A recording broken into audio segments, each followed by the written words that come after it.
الله من الشيطان الرجيم.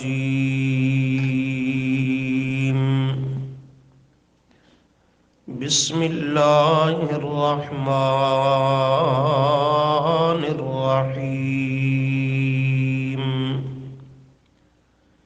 تلك حدود الله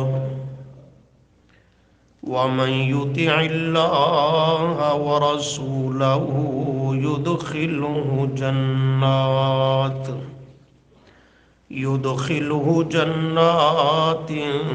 تجري من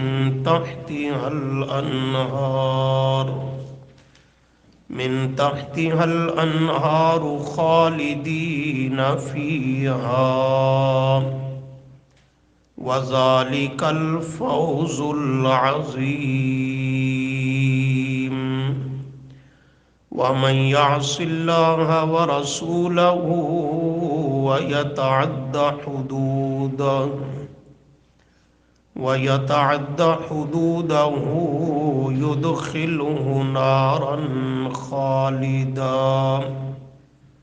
يدخله نارا خالدا فيها وله عذاب مهين. صدق الله العظيم. اللهم صل على محمد وعلى آل محمد كما صليت على إبراهيم وعلى آل إبراهيم إنك حميد مجيد. اللهم بارك على محمد وعلى آل محمد كما باركت على إبراهيم وعلى آل إبراهيم إنك حميد مجيد.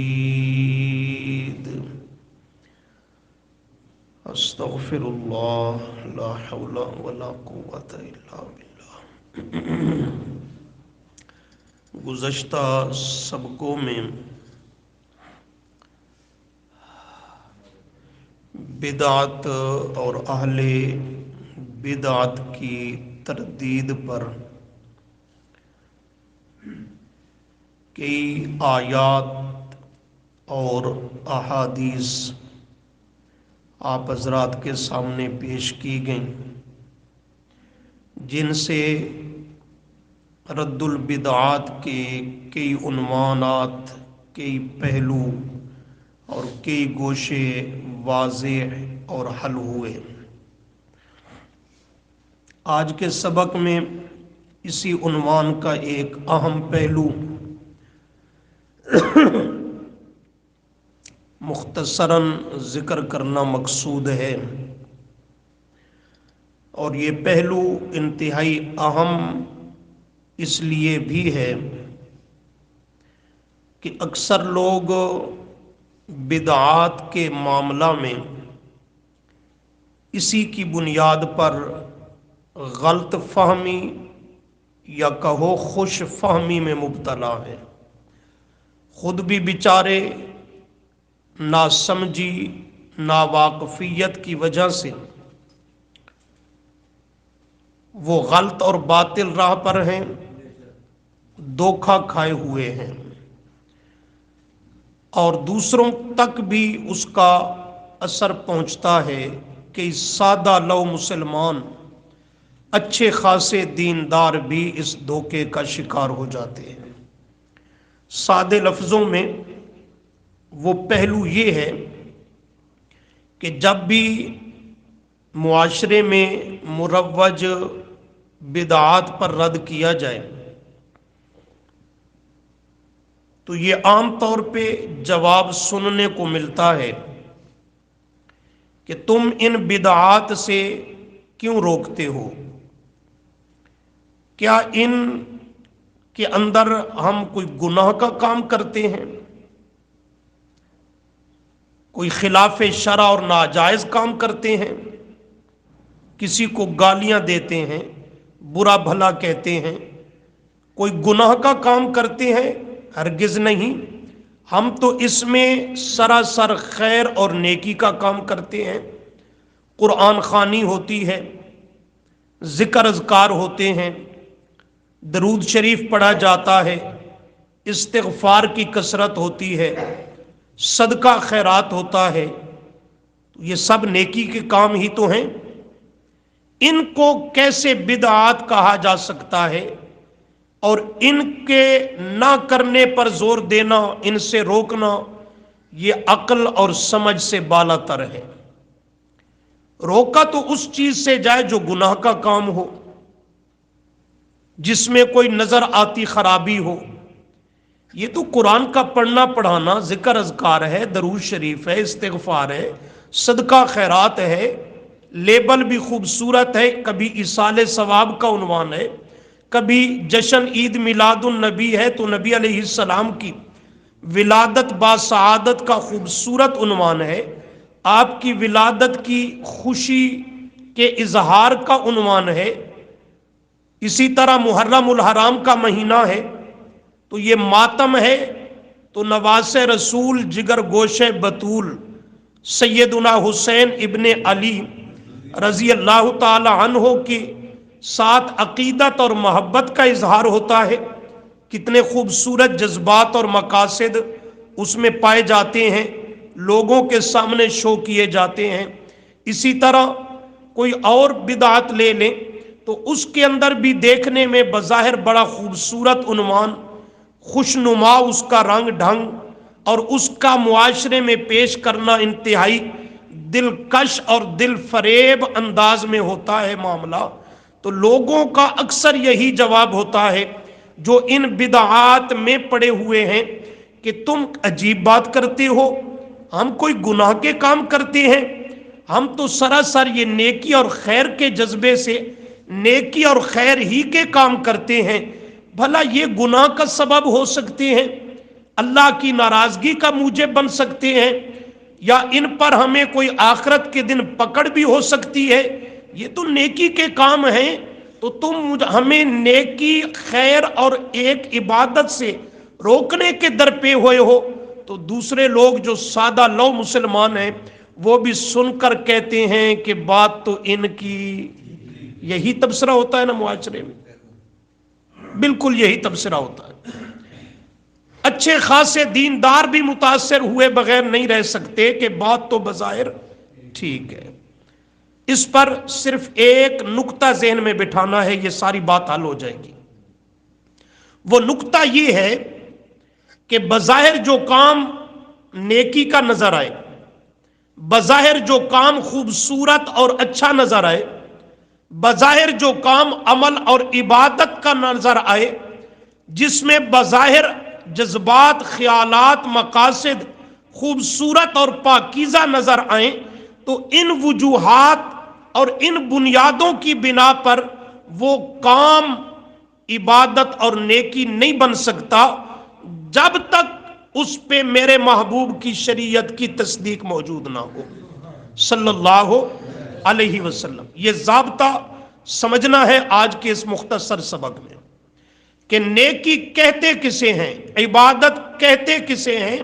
تو یہ بنیاد کے طور پہ نقطہ عرض کر دیا خلاصے کے طور پر کہ بظاہر وہ کام کتنے خوبصورت کیوں نہ ہو، بظاہر کتنے خوشنما کام کیوں نہ ہو، اس کا لیبل، بورڈ اور عنوان کتنے پیارا کیوں نہ ہو، کرنے والے کی نیت، مقصد، غرض، جذبات کتنی ستھرے اور پاکیزہ کیوں نہ ہو، تب تک وہ عمل نہیں ہے، وہ عبادت کے نام پہ کیا جانے والا کام عبادت نہیں بن سکتی، وہ نیکی تب تک نیکی نہیں بن سکتی جب تک امام الانبیاء صلی اللہ علیہ وسلم کی شریعت طیبہ سے کوئی نہ کوئی اس پر دلیل شرعی موجود نہ ہو۔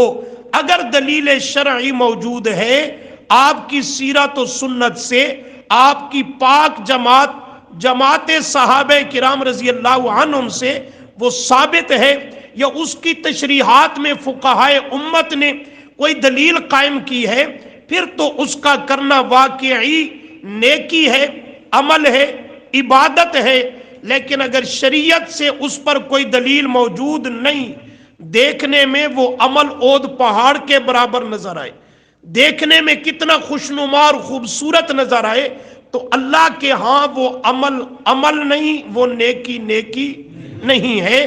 اللہ کریم نے ان آیات میں جو دو آپ کے سامنے تلاوت کی ہیں، یہی مضمون ذکر کیا، اور اس کے بعد چند ایک احادیث اور آثار آپ کے سامنے ذکر کرنے ہیں اللہ کی توفیق سے۔ یہ چوتھا پارہ سورۃ النساء کی آیت نمبر 13 اور 14 میں اللہ نے مضمون یہی ذکر کیا کہ انسان کی نجات اور اخروی کامیابی وہ صرف کتاب و سنت کی اطاعت میں ہے۔ کتاب و سنت یہ دین کی اساس ہے، یہ شریعت مطہرہ ہے، اس کی اطاعت میں ہے۔ جو اس کی اطاعت سے ہٹ جائے وہ خواہ کچھ کا کچھ بھی کرتا رہے، سوائے ذلت اور رسوائی کے اس کا مقدر کچھ اور ہو سکتا نہیں ہے۔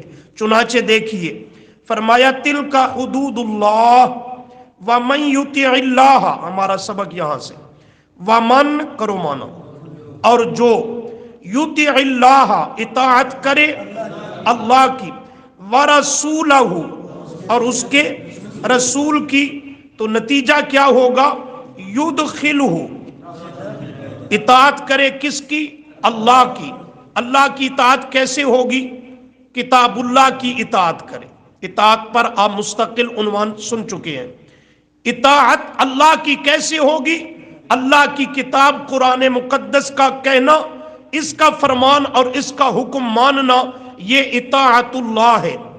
کتاب اللہ کی اطاعت کرنا یہی اللہ کی اطاعت ہے۔ ورسولہ، اور اس کے رسول کی اطاعت کیا ہے؟ آپ کی سنت، آپ کی احادیث، آپ کی تعلیمات پہ عمل کرنا اور آپ کے ان حکموں کو مان لینا جو آپ نے فرمائے، وہ اطاعت رسول ہے۔ مانا وہی کتاب و سنت، یطیع اللہ میں کتاب اور ورسولہ میں سنت۔ جو کتاب و سنت کی اطاعت کرے تو فرمایا نتیجہ یدخلہ، داخل کرے گا اس کو اللہ جنات، باغوں میں، تجری کے جاری ہیں، من تحتہا ان کے نیچے، الانہار نہریں مشروبات کی، خالدین فیہا وہ ہمیشہ ہمیشہ رہیں گے اس میں۔ کون؟ کتاب و سنت کی اطاعت کرنے والے، اللہ رسول کا کہنا ماننے والے، وہ ایسے باغوں میں جن کے نیچے نہریں جاری ہیں، اس میں خالدین فیہا ہمیشہ ہمیشہ رہیں گے۔ وذالک الفوز العظیم، سبحان اللہ۔ وذالک، اور یہ جنت کا داخلہ نصیب ہو جانا، الفوز حقیقی کامیابی ہے۔ الفوز پہلے بھی کہا کرتا ہوں، اس کامیابی کو کہا جاتا ہے جس کے بعد ناکامی کا اندیشہ اور فکر نہ رہے۔ جو جنت میں داخل ہو گئے وہ ہمیشہ کے لیے اور حقیقی کامیابی کو پہنچ گئے، اس کے بعد ناکامی کا کوئی راستہ اور اندیشہ، خطرہ نہیں ہے۔ اور یہ ہے بھی الفوز، حقیقی کامیابی، اور العظیم، کامیابیاں دنیا میں بھی ملتی ہیں پر یہ الفوز نہیں ہوتی۔ کامیابی ہوتی ہے ہمارے عرف کے اعتبار سے، ہم کہتے ہیں فلاں الیکشن میں کامیاب ہو گیا، M P A M N A بن گیا، وہ کامیاب ہو گیا، فلاں وزیر اعلیٰ بن گیا، وہ وزیر اعظم بن گیا، وہ صدر بن گیا، فلاں کو فلاں نعمت مل گئی، وہ کامیاب ہو گیا۔ وہ ہمارے اعتبار سے تو کامیابی بظاہر ہوتی ہے، ہمارے عرف کے اعتبار سے تو ہوتی ہے، لیکن وہ الفوز نہیں ہوتی۔ اس کے بعد ناکامی کا اندیشہ نہیں، یقین ہوتا ہے، یقین ہوتا ہے، ہاں یقین ہوتا ہے، صرف اندیشہ نہیں، امکان نہیں، یہ امر واقع ہے کہ یوں ہوتا ہوا ہم ہر آئے روز آنکھوں سے دیکھ رہے ہیں، یہ مشاہدہ ہے۔ اور العظیم یہ بڑی کامیابی بھی نہیں، اس لیے کہ اس سے بڑے کئی دنیا میں آئے اور جاتے رہے، تو اس لیے فرمایا جنت کا داخلہ یہ الفوز ہے۔ حقیقی کامیابی، اس کے بعد ناکامی کا کوئی اندیشہ نہیں ہے، اور العظیم یہ سب سے بڑی کامیابی ہے کہ جنت کا مل جانا یہ وہ عزت ہے کہ اس سے بڑی عزت اور کسی کو ملنے والی نہیں ہے، اس لیے العظیم ہے۔ تو اس آیت میں واضح کر دیا انسان کی یہ حقیقی کامیابی اور سب سے بڑی کامیابی جنت اور اس کی نعمتوں کا ملنا، اس کا ایک ہی راستہ ہے، کتاب و سنت کی اطاعت کرنا، کتاب و سنت کی اطاعت کرنا، شریعت کا دامن تھامے رکھنا، یہی ایک ہی راستہ ہے۔ اللہم اجعلنا منہم، اللہ ہم سب کو اس قابل بنا دے۔ وَمَن يَعْصِ اللَّهَ، ومن اور جو یعص اللہ کرے نافرمانی، معصیت لفظ ایک بولتے ہیں نافرمانی، یعص اللہ اسی معنی میں ہے، اور جو کرے نافرمانی اللہ کی یعنی کتاب اللہ کی۔ اللہ کی نافرمانی کیسے ہوگی؟ کتاب اللہ قرآن پاک کی نافرمانی یہی اللہ کی نافرمانی ہے، وَرَسُولَهُ اور اس کے رسول کی نافرمانی، سنت کی مخالفت، سنت سے بغاوت، آپ کی تعلیمات اور اسوہ حسنہ کو چھوڑ کر کبھی معاشرے کا کلچر، کبھی باپ دادے کا طریقہ، کبھی میری قوم اور برادری کا طرز زندگی، کبھی کچھ یہ ان کو اختیار کرے اور آپ کی سیرت اور سنت اور تعلیمات سے روگردانی کرے، تو یہ ہے وَرَسُولَهُ، رسول پاک صلی اللہ علیہ وسلم کی نافرمانی، یہ آپ کی نافرمانی ہے۔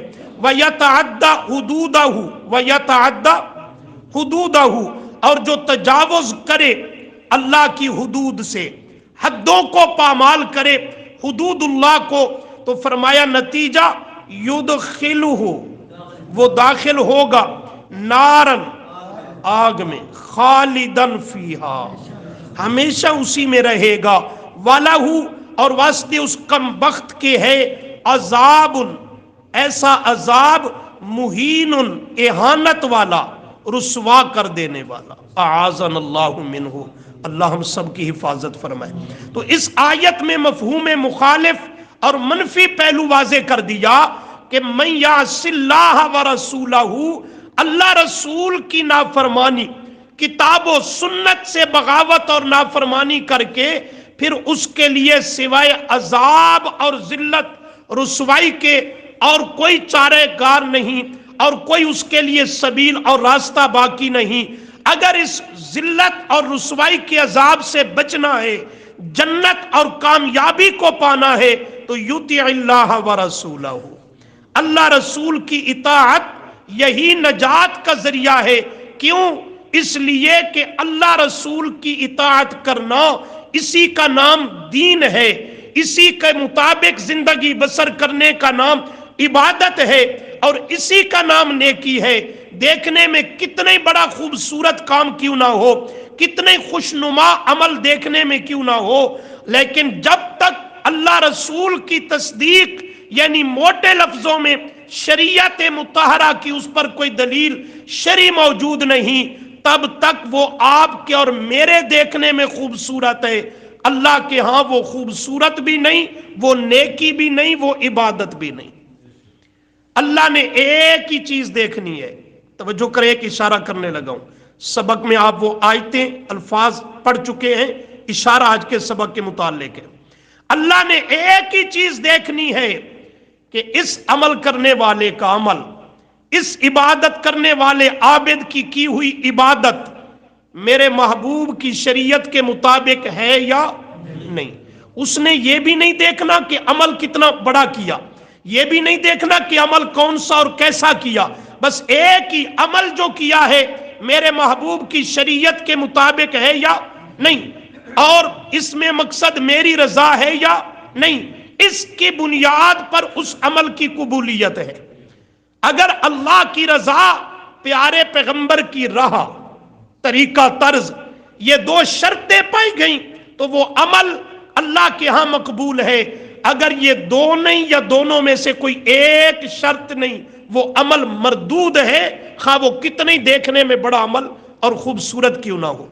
اشارہ یہ کرنے لگا تھا کہ آپ نے پچھلے سبقوں میں یہ مضمون پڑھا ہے کہ اللہ نے انسان سے مطالبہ کیا کہ تیری تخلیق اور پیدائش کا مقصد بھی یہی ہے، اور میں اللہ کے ہاں مقصود بھی یہی ہے کہ تو میں اللہ کے لیے عمل کر تو احسن اعمالا. لفظ کیا آیا؟ احسن اعمالا، احسن عمل کر، بہت سونے عمل، احسن بہت خوبصورت عمل کر.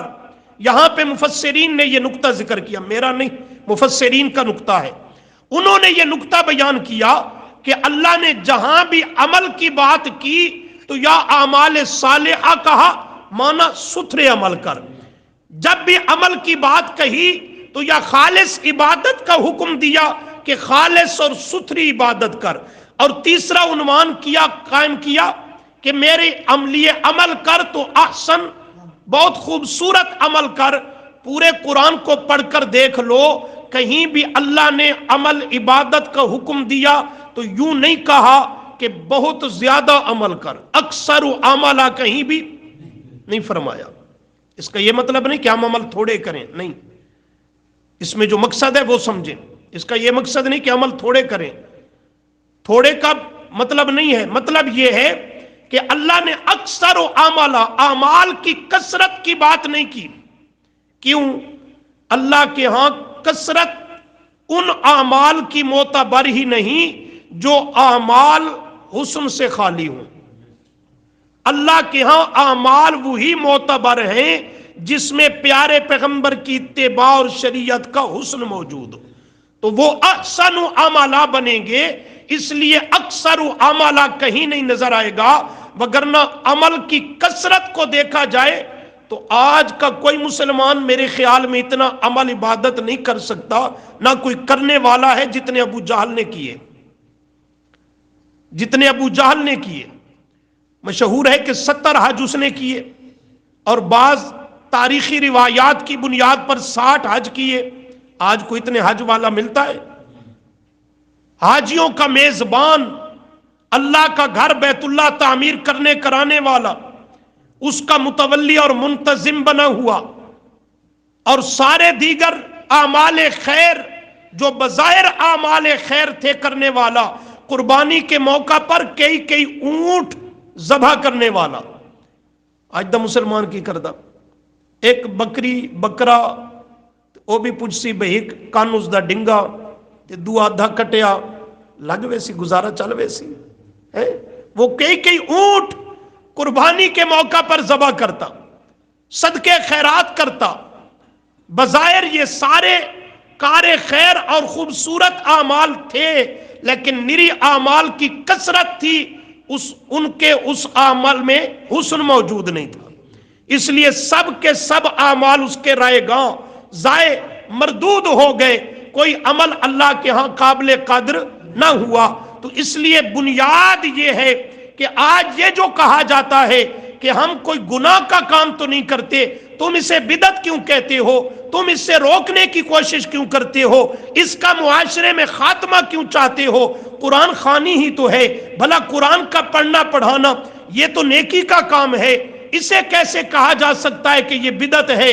ذکر اذکار ہے، درود شریف کا پڑھنا ہے، استغفار کا کرنا ہے، صدقہ خیرات ہے، مہمان نوازی ہے، اور دین کا واز کرنا کرانا ہے اس موقع پر مجلس میں.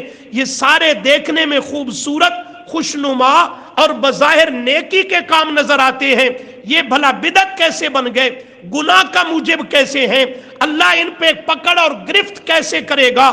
یہ سمجھ سے بات بالا تر ہے. تو اسی بنیاد پہ عرض کر رہا ہوں، یہ آپ کے اور میرے دیکھنے میں نیکی، خوبصورت اور عمل عبادت نظر آتے ہیں، لیکن اللہ کی قدرت کی نگاہ میں عمل، عبادت اور نیکی اور دین وہ ہے جو میرے محبوب سے، آپ کی شریعت مطہرہ سے ثابت ہو. وہ دین ہے، اس کا کرنا اللہ کی رضا کا سبب ہے، اس پہ اللہ کی طرف سے اجر مرتب ہوتا ہے. لیکن جو آپ سے ثابت نہیں، نیت بھی خوبصورت ہو، مقصد بھی پاکیزہ ہو، عمل بھی خوشنما ہو، وہ عمل مردود ہے، وہ اللہ کے ہاں مقبول نہیں. وہ انسان کے آخرت کی ہلاکت کا باعث ہے، اللہ کی رضا کا وہ سبب بن سکتا نہیں ہے۔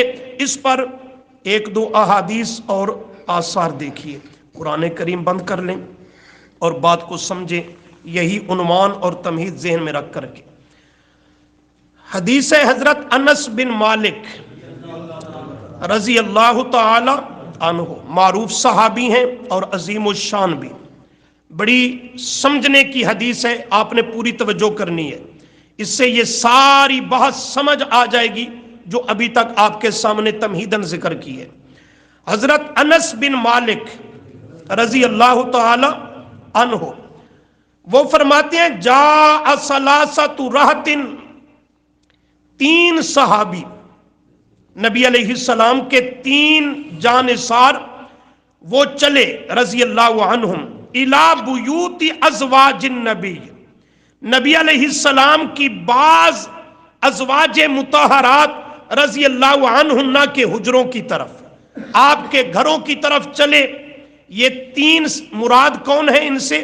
ایک حضرت علی المرتضیٰ ہے رضی اللہ تعالی عنہ، اور دوسرے ہیں حضرت عبداللہ بن عمرو بن العاص رضی اللہ تعالی عنہ، اور تیسرے ہیں حضرت عثمان بن مظعون، حضرت عثمان بن عفان نہ، حضرت عثمان بن مظعون، یہ اور صحابی ہے حضرت عثمان رضی اللہ تعالی عنہ۔ یہ تینوں صحابی یہ نبی علیہ السلام کے گھر کی طرف چلے، انہوں نے جا کر دستک دی تو نبی علیہ السلام گھر پہ موجود نہیں، انہوں نے جا کر کے یسألون عن عبادت النبی، نبی علیہ السلام کی گھر کی عبادت کا حال معلوم کرنا چاہا کہ اے ہماری امی جان زوجہ پیغمبر، ہمیں بتاؤ جو آپ صلی اللہ علیہ وسلم باہر مسجد میں عبادت کرتے ہیں وہ تو ہم موجود ہوتے ہیں، ہم دیکھتے ہیں اللہ کے محبوب کیسی اور کتنی عبادت کرتے ہیں، پر گھر کی زندگی کا تو ہمیں علم نہیں ہے، اس کے بارے میں ہم پوچھنے کے لیے حاضر خدمت ہوئے ہیں۔ بتائیے اللہ کے محبوب گھر میں کتنی، کس وقت میں اور کیسی عبادت کرتے ہیں، آپ کی گھر کی عبادت کا حال ہمیں بیان کرو۔ تو نبی علیہ السلام کی گھر والیوں نے آپ کی گھریلو عبادت کا حال بیان کیا۔ آپ رات کو اٹھتے ہیں، آپ تہجد کی نماز کے لیے ایسا قیام ہوتا ہے، ایسا رکوع ہوتا ہے، سجود ہوتا ہے، آپ دعائیں مانگتے ہیں، زاریاں کرتے ہیں، فلاں عمل کرتے ہیں، فلاں عمل، انہوں نے وہ پورا گھر کی زندگی کا عمل عبادت کا تذکرہ سنا دیا اور کر دیا۔ یہ تینوں باہر سن رہے ہیں، سننے کے بعد فلما اخبروا کأنہم تقالوہا، انہوں نے جب سنا تو اپنے خیال اور ذہن کے مطابق انہوں نے سن کر گمان اور خیال یہ کیا کہ نبی علیہ السلام کی یہ جو ہم سوچ کر آئے تو اس کے مطابق تو یہ عبادت بہت کم ہے، آپ کی یہ عبادت بہت کم ہے۔ پھر فوراً خیال آیا کہ ایک طرف ہماری سوچ، ہمارا ذہن، اور ایک طرف آمنہ کا لال ہے صلی اللہ علیہ وسلم، تو فوراً کہنے لگے وَأَيْنَ نَحْنُ مِنَ النَّبِيِّ، ہماری کیا نسبت ہے آمنہ کے لال سے صلی اللہ علیہ وسلم، آپ کا مقام اور مرتبہ کہاں، ہماری حیثیت کہاں؟ اور ساتھ ہی کہتے ہیں قد غفر له ما تقدم من ذنبه وما تاخر، آپ تو گھر میں کوئی نفلی عبادت نہ بھی کریں تو آپ کی شان عظمت پہ کچھ فرق نہیں پڑتا، اس لیے کہ اللہ کے محبوب تو معصوم نہیں، امام المعصومین ہے، خاتم المعصومین ہے۔ آپ کے ما غفر له ما تقدم من ذنبه وما تاخر، کوئی لغزش، کوئی صغیرہ گناہ بھی نہ کوئی پہلے ہے نہ کوئی بعد میں ہے، نہ کوئی دائیں نہ کوئی بائیں، آپ تو گناہوں سے پاک اور معصوم ہیں، تو اس کے باوجود آپ اتنی اللہ کی عبادت، نفلی عبادت گھر میں کرتے ہیں اور ہم تو معصوم بھی نہیں۔ اب اپنی حالت پہ انہوں نے غور کرنا شروع کیا، ہم تو معصوم، صحابی معصوم محفوظ ہے، مغفور ہے، پر معصوم نہیں، عصمت تو خاص ہے، نبوت ہے، ہم تو معصوم نہیں، اور اللہ کے محبوب صلی اللہ علیہ وسلم کی شان اور عظمت سے کوئی نسبت ہی نہیں، اور ہم تو عبادت پھر اس ترازو اور پیمانے پہ تولیں تو بہت کم کرتے ہیں۔ لہٰذا آج سے ہمیں عبادت فرائض کی بات نہیں ہو رہی، نفلی عبادت بہت کثرت کے ساتھ کرنی چاہیے۔ کتنے پاکیزہ جذبات ہیں، اور آگے سنیے گا۔ یہ تبصرہ اور تصور کرتے کرتے قال احدہم، ان تینوں میں سے ایک بول اٹھا، کہتا ہے سنو میرے ساتھی اور گواہ بن جاؤ، اما آنا، میں تو یہ عزم اور پختہ ارادہ کرتا ہوں ابھی سے کہ فإنی اصلی اللیل ابدا، آج کے بعد جب تک زندگی ہے ہمیشہ کے لیے رات کی نیند کو ترک کر دوں گا، چھوڑ دوں گا سونا۔ سبحان اللہ، پر آگے بھی سنیے، آگے نتیجہ سننے کے قابل ہے بڑا۔ اب یہاں اپنے غور کرنا ہے اسی تمہید کو ذہن میں رکھ کر، ارادہ کتنا خوبصورت، نیت کتنی پاکیزہ، اور جو عمل کرنے کا عزم کر رہے ہیں وہ عمل کتنا اونچا، یہ ساری چیزیں ذہن میں رہیں۔ کہتا ہے فإنی اصلی اللیل ابدا، ہمیشہ رات کو میں نماز کی حالت میں گزاروں گا، رات ابدا، ہمیشہ جب تک زندہ ہوں، اصلی اللیل، رات پوری جاگ کر اللہ کے حضور قیام کی حالت میں، رکوع سجود کی حالت میں میں اللہ کی ہاں نفلی عبادت نماز میں گزاروں گا۔ یہ ایک نے ان تینوں میں سے کہا، آج کے بعد رات کو کبھی نہیں سوؤں گا اور رات کا کوئی حصہ بھی آرام نہیں کروں گا، ساری راتیں جب تک زندہ ہوں اور پوری پوری رات جاگ کر اللہ کی۔ کیا خیال ہے؟ کسی معاذ اللہ گناہ کا ارادہ تو نہیں کر رہے نا؟ بڑی اونچی عبادت کا ارادہ ہے، بڑی خوبصورت پاکیزہ جذبات اور سچی نیت ہے ایک۔ وقال آخر، دوسرا بول اٹھا، انا اصوم الدہر ولا افطر، انا اصوم الدہر، جب تک زندہ ہوں مسلسل لگاتار روزے رکھوں گا، ولا افطر، کبھی بھی ناغا نہیں کروں گا، کبھی بھی ناغا۔ رمضان کا مہینہ وہ تو روزے فرض ہے رکھنے ہیں، اس کے علاوہ 11 مہینے لگاتار روزے رکھوں گا، کوئی دن بھی ناغا نہیں کروں گا، مسلسل جب تک زندہ ہوں۔ یہ فرائض رمضان کے فرضی روزوں کے علاوہ نفلی عبادت مسلسل یہ روزے کی کرتا رہوں گا۔ اس کا بھی ارادہ کیسا ہے؟ بہت خوبصورت ارادہ ہے اور بڑا اونچا عمل کرنے کے لیے عزم کر رہا ہے۔ وقال آخر، تیسرا بولا، انا اعتزل النساء فلا اتزوج ابدا، اصل کہتا ہے بات یہ ہے کہ جب آدمی شادی شدہ ہو جاتا ہے، ذمہ داریاں آ جاتی ہیں، بچے ہو جاتے ہیں اور ذمہ داریاں بڑھ جاتی ہیں، پھر ان کے ذمہ داریوں کو پورا کرنے کے لیے دنیا کمانی پڑتی ہے، کاروبار، تجارت، زراعت کا پیشہ یا محنت مزدوری، تو یہ دنیا کے مشاغل میں وقت ہمارا ضائع ہو جاتا ہے اور اس وقت میں اللہ کی عبادت ہم نہیں کر پاتے۔ لہٰذا میں تو بنیادی فیصلہ کرتا ہوں کہ میں انا اعتزل النساء فلا اتزوج ابدا، میں کبھی بھی نکاح اور شادی نہیں کروں گا، نہ بیوی ہوگی، نہ مصروفیات اور ذمہ داری سر پہ آئے گی، نہ بچے ہوں گے، نہ کوئی رولا جھگڑا۔ میں پوری زندگی بغیر نکاح اور شادی کے بسر کروں گا اور پوری زندگی رات دن وہ اللہ کی عبادت کے لیے وقف کرتا ہوں۔ یہ تینوں نے اپنے اپنے ارادے کیے۔ اب ان کو ذرا سوچو، خوب اپنے ذہنوں پہ زور دے کے سوچو۔ یہ جو کہتا ہے آج بدعات کرنے والا کہ ہم کو اس میں گناہ کرتے ہیں، قرآن کی تلاوت ہی تو ہوتی ہے، ذکر اذکار ہی تو ہے، درود شریف ہے، صدقہ خیرات ہے، سارے نیکی اور خیر کے کام ہیں، تم کہتے ہو یہ ناجائز، یہ حرام، یہ بدعات، یہ اللہ کی ناراضگی کا موجب، یہ شریعت کے خلاف، یہ کیسے ممکن ہو سکتا ہے؟ اب یہاں اس حدیث پاک کی بنیاد پہ سوچئے، ایک کہتا ہے آج کے بعد جب تک زندہ ہوں رات کو کبھی آرام نہیں کروں گا، نیند نہیں کروں گا، پوری پوری رات اور سب راتیں جب تک زندہ ہوں جاگ کر نماز کی حالت میں اللہ کی عبادت میں انہیں گزاروں گا۔ دوسرا کہتا ہے ہمیشہ روزے سے رہوں گا، کبھی روزے کا ناغا نہیں کروں گا، رمضان کا مہینہ اس کے علاوہ نفلی روزے 11 مہینے مسلسل رکھوں گا۔ تیسرا کہتا ہے میں کوئی نکاح اور شادی نہیں کروں گا، بیوی بچے نہیں ہوں گے، کوئی ذمہ داری پریشانی نہیں ہوں گی، پوری زندگی اللہ کے دین اور عبادت کے لیے وقف کرتا ہوں۔ ذرا غور کرو کتنے خوبصورت ارادے ہیں، پاکیزہ نیت ہے، ستھرے عمل کرنے کے جذبات ہیں، اور ہیں بھی کھرے اور سچے موحد پیارے پیغمبر کے تربیت یافتگان اور آپ کے صحابی ہیں۔ کو بات سمجھ آ رہی ہے؟ اب سنیے گا، یہ کہہ کر کے عزم کر کے واپس چلے آئے اپنے مقام پہ مسجد نبوی میں، جہاں پہلے دیگر صحابہ موجود ہیں۔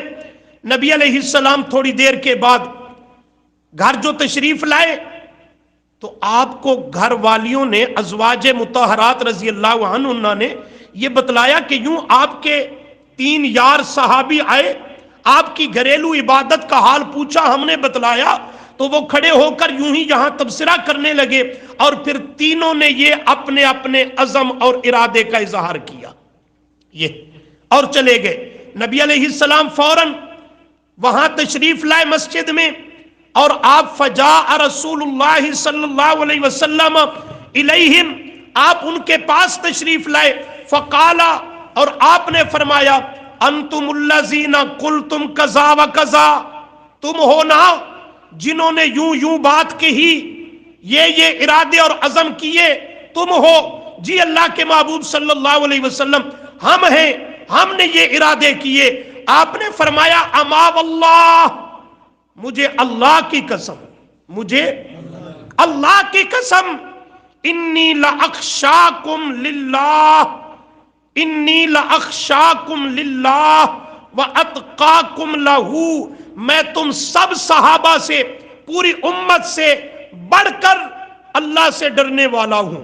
میں اللہ کا پیغمبر تم سب سے بڑھ کر اللہ سے ڈرنے والا ہوں، واتقاکم لہ، اور تم سب سے بڑھ کر متقی اور تقوی والا ہوں۔ اللہ کا تقوی جو میرے دل میں ہے وہ کسی کے دل میں ممکن نہیں کہ امتی کے دل میں وہ آیت سما سکے۔ میں سب سے بڑا تقوی والا، سب سے بڑا اللہ کی خشیت اور ڈر دل میں رکھنے والا، لیکن اس کے باوجود میرا طرز زندگی کیا ہے، میرا طریقہ اور میری سیرت اور سنت کیا ہے؟ فرماتے ہیں اس کے باوجود لاکنی اصوم و افطر، وہ ہمیشہ مسلسل روزے رکھنے کا ارادہ اور عزم کرنے والے سن، میں اس کے باوجود کہ سب سے زیادہ اللہ سے ڈرتا ہوں، سب سے زیادہ تقوی والا ہوں، لیکن ولاکنی اصوم و افطر، میں نفلی روزے رکھتا بھی ہوں اور ناغے بھی کرتا ہوں، چھوڑتا بھی ہوں، رکھتا بھی ہوں۔ اور اب سے ہاں سمجھنا ہے کہ عمل اور عبادت کس چیز کا نام ہے، یعنی مسلسل روزے رکھنا یہ میری سنت، یہ میں اللہ کے نبی کا طریقہ نہیں۔ اصوم، رکھتا ہوں نفلی روزے میں بھی، لیکن افطرو، چھوڑتا بھی ہوں، ناغے بھی کرتا ہوں، لہٰذا یہ میرا طریقہ ہے۔ اور یہ جو صحابی کہہ رہا تھا مسلسل روزے رکھوں گا، فلا افطرو، کبھی ناغا نہیں کروں گا، کبھی روزہ نہیں چھوڑوں گا، فرمایا یہ میرے طریقے سے کیا ہو جائے گا؟ ہٹ جائے گا، میرے طرز اور طریقے سے ہٹ جائے گا۔ نمبر 2، وہ جو کہہ کر کے آ رہا ہے کہ ہمیشہ رات کو جاگ کر کبھی آرام نہیں کروں گا، نماز میں رات عبادت میں گزار دوں گا، فرمایا سنو وَأُصَلِّي وَلَا أَرْقُدْ، میں اللہ کے نبی کا طریقہ تو یہ ہے رات کا کچھ حصہ اللہ کے ہاں کھڑے ہو کر عبادت، تہجد، نوافل پڑھتا ہوں، لیکن آرام بھی کرتا ہوں۔ رات کو تقسیم کر دیا، اتنا وقت عبادت میں گزارنا ہے، اتنا وقت آرام کرنا ہے، تو میں رات کو آرام بھی کرتا ہوں اور عبادت بھی اللہ کی نفلی کرتا ہوں۔